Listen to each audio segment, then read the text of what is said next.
Nothing is constant but change is constant. हे एक इंग्रजी म्हण आहे. त्या म्हणीचा खूप साधा अर्थ आहे का या जगात स्थिर असं काहीच नाही आहे, पण बदल हा नेहमी होत राहणार आहे किंवा बदल हाच एक प्रकारचा नवीन गोष्टींचा स्रोत आहे.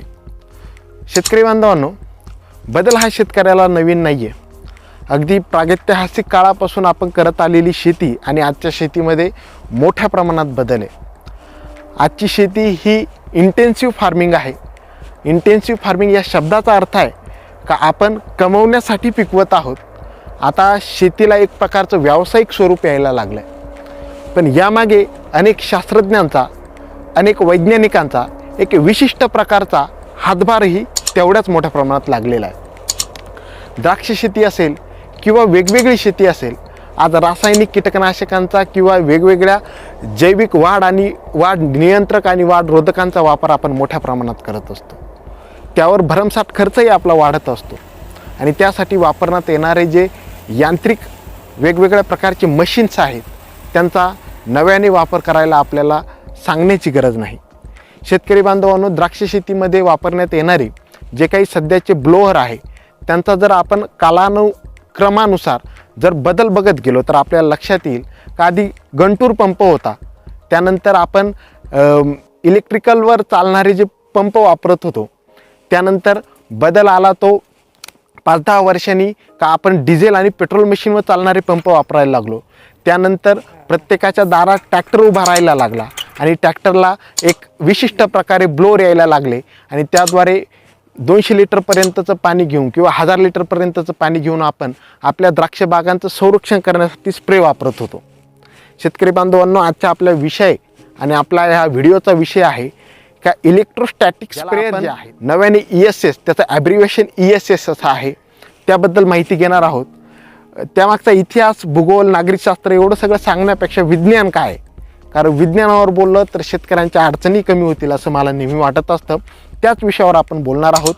तुम्ही व्हिडिओच्या सुरुवातीलाच बघितलं असेल का तो स्प्रेही मी तुम्हाला दाखवून दिला आहे का कशा पद्धतीनं असतो. शेतकऱ्यांना तो नवीन नाही आहे, पण ज्यांना नवीन वाटत असेल त्यांच्यासाठी ही माहिती आहे. शेतकरी बांधवांनो, आजपर्यंत आपल्याला माहिती आहे का स्प्रेइंगमध्ये आपण ट्रॅक्टरवर चालणाऱ्या ऊर्जा स्त्रोतातून वेगवेगळ्या प्रकारचं सक्शन तयार करून स्प्रे देत होतो. त्यांचा जो अँगल असायचा तो अँगल असायचा 60, 70, 80 डिग्रीचा. 9, 10 त्याला म्हणजे मिस्ट ब्लोअर असे ते स्प्रेअर लावलेले असायचे आणि त्यांचा कव्हरेज एरिया हा पण 80 डिग्रीचा असायचा. पण त्याच्यामध्ये काही अडचणी होत्या का स्प्रे हा चांगल्या पद्धतीनं बसत नसायचा. योग्य त्या कार्डॉन म्हणजे वलांड्यावर स्प्रे बसत नसायचा, पानाच्या मागच्या पुढच्या बाजूने स्प्रे बसत नसायचा. 2-2 हजारापर्यंतचा आपला खर्च होऊन जायचा तरी आपल्याला चांगले रिझल्ट येत नव्हते. मग शास्त्रज्ञांनी याच्यावर शोध लावला. चित्रामध्ये मी तुम्हाला हात लावताना आता सध्या जे दिसतंय किंवा ते मशीन तुम्हाला दिसतं त्याला इलेक्ट्रोस्टॅटिक स्प्रेअर असं म्हणतात. इलेक्ट्रोस्टॅटिक स्प्रेअर याचा खूप साधा आणि सोपा विज्ञान याच्या मागे वापरलं गेलेलं आहे. दिसायला एवढं सोपं आहे पण ते एवढं सोपंही नाही आहे. बघा शेतकरी बांधवांनो, निसर्गाचा नियम आहे का positive and negative are attract किंवा अपोजिट आर अट्रॅक्ट, आणि ह्याच शोधाला जवळ घेऊन शेतकरी बांधवांनो 75 लिटर म्हणजे बघा पहिले आपण जे स्प्रेअर वापरत होतो 1 एकर फवारायला आपल्याला 200 लिटर पाणी लागत होतं, या ठिकाणी आपल्याला 75 लिटर पाणी लागतं. आणि त्याहीमध्ये यामागचं विज्ञान असं आहे का जी लाल नळी आपल्याला दिसते किंवा लाल जी वायर दिसते त्या वायरमध्ये करंट 10 एम्पियर एवढा करंट, खूप छोटा करंट पास केलेला असतो. तिथे इलेक्ट्रोड बसवलेले असतात. इलेक्ट्रोड म्हणजे काय, मधून ज्यावेळेस एक विशिष्ट PSI हवेच्या दाबाने ज्यावेळेस पाणी येतं त्याच्यावर करंट चार्ज दिला जातो आणि त्यामुळे होतं काय का त्या पाण्याच्या मूलद्रव्यांवर किंवा पाण्याच्या इलेक्ट्रॉनवर एक प्रकारचा निगेटिव्ह चार्ज तयार होतो आणि आपल्या घडांमध्ये किंवा वरच्या बाजूला पॉझिटिव्ह चार्ज असतो.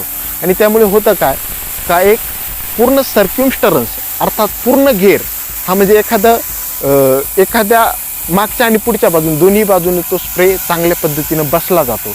आपल्या खर्चात खूप कमी खर्चामध्ये जास्त मोठ्या प्रमाणामध्ये आपल्याला कव्हरेज भेटत असतं. हे त्यामागचं विज्ञान आहे.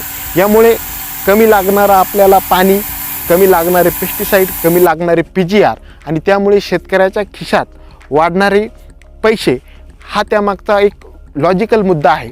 आणि हळूहळू आता आपण या सगळ्या गोष्टींकडून बघा आपल्याला लक्षात येईल का जे जुने जे ब्लोअर आहेत त्या ब्लोअरमधून निघणारा जे ड्रॉपलेट आहे त्यांची साईज एक विशिष्ट प्रकारचे 170 180 एवढ्या मायक्रॉनमध्ये असू शकते.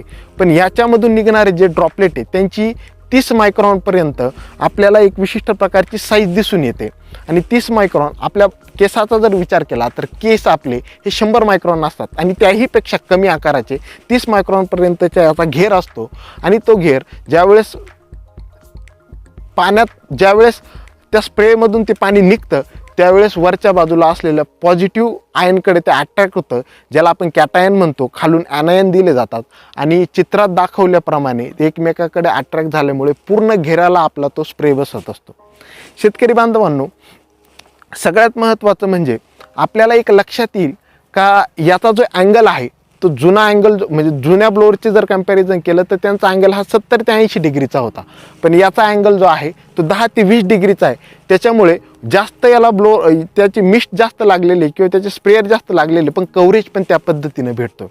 हळूहळू शेतकरी बांधवांना आपली वाटचाल आता हे स्प्रेअर म्हणजे जे आकाशात उडणारे ड्रोन स्प्रेअर आहे त्यांच्याकडे आहे. आणि लवकरच भारत हा असा एक देश आहे का त्यामध्ये एखादी गोष्ट आली तर ती रुजायला थोडा टाईम लागतो, पण ती आल्यानंतर खूप मोठ्या पद्धतीनं तिचं ॲडॉप्टेशन होत असतं. ॲडॉप्टेशन म्हणजे तिचं स्वीकार्यता वाढतं.